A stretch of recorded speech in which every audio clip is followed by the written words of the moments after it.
Welcome to Qilin-Phoenix Poetry Foundation. I'm your host Asasi, and in this mini-series, we're discussing Magic the Gathering's Elder Dragon Highlander format. In our last episode, we discussed player profiles in relation to the Dunning-Kruger Effect, while exploring divergent motivations, knowledge gaps, and resource inequities intrinsic to eroding social infrastructures that impact our engagements with an Elder Dragon Highlander format.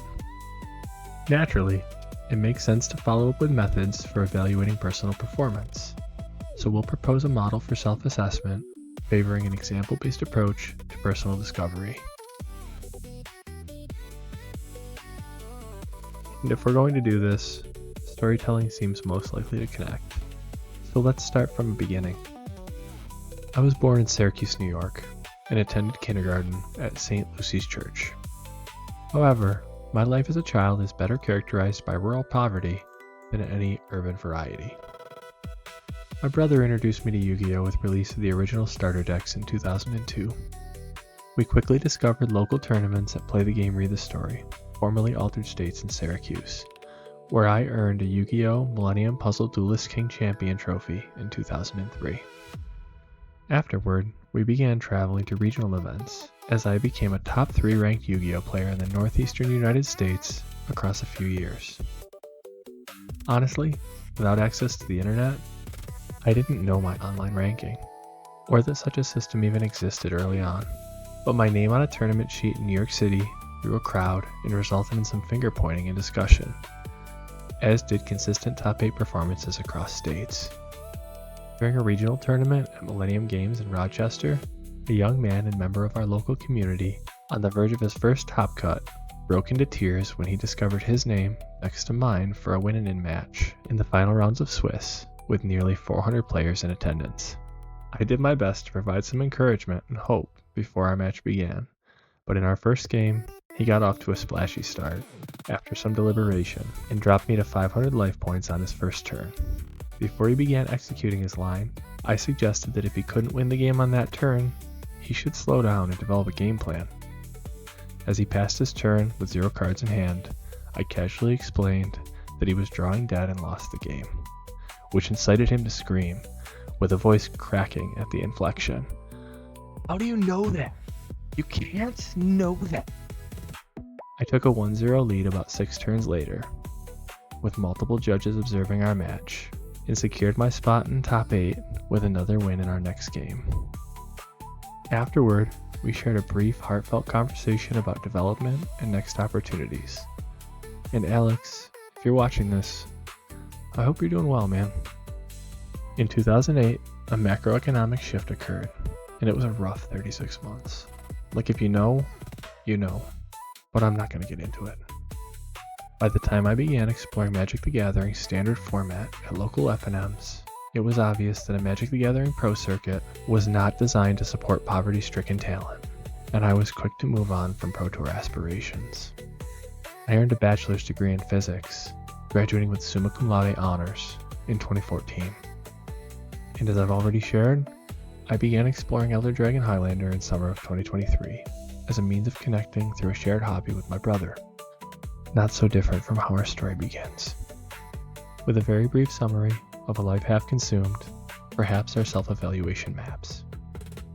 A quick Google query suggests that upwards of 50 million people play Magic the Gathering in 2026. So let's work through a useful exercise in humility, or delusion, if you prefer. Let's say we're evaluating tacit knowledge, specifically, where it may be more appropriate to consider a top-down approach to analysis based on my personal performance estimates. Well, there's currently 48 players in the Magic the Gathering Hall of Fame, so top 50 feels delusional. But what about top 500? Well, possibly.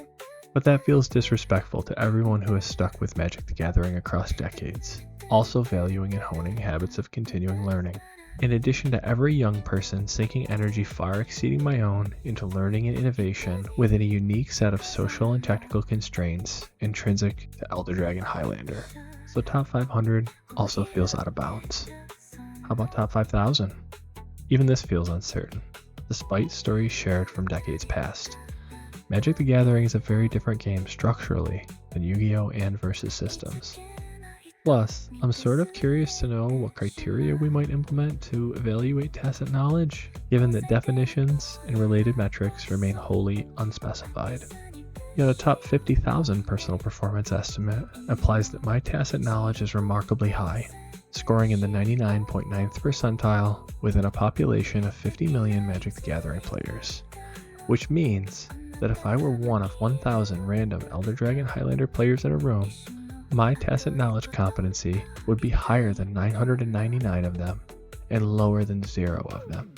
And I can get on board with that assessment, based on lived experience and what's been shared so far. The key point here is that there exist levels to these games we play, and it doesn't matter whether we're top 50,000 or not, with a first-order conceptual framework for evaluating personal performance modeled. But what about my driving? Well, I'm not great, likely measuring well below average if subjected to rigorous testing of core competencies.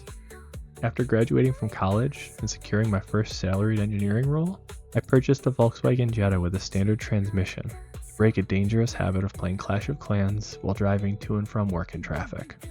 And my personal vehicle since 2022 has been a Tesla Model 3, which basically does all the work for me. Plus, driving any vehicle in large cities gives me low-key anxiety, and I'm terrible at utilizing side mirrors for navigation, so driving a windowless van as part of my weekly responsibilities sometimes gives me problems. I'd estimate that out of 100 random Americans behind the wheel of a motorized vehicle, I'm more competent than 9 of them, and less competent than 90 of them, despite not having been in an accident in years. As it turns out, driving is not difficult, and implementing simple algorithms beyond what law enforcement provides, while being present, ensures a safe experience traveling despite near gross incompetence. If Magic the Gathering's Elder Dragon Highlander format were so simple and mundane, I suspect nobody would play. And that's all we've got in this one. Share your player profile in the comments. And if you wish to support our work, consider picking up copies of the first 2 books in a Phoenix Saga trilogy on Amazon. As always, we appreciate engagement that doesn't cost dollars and makes sense.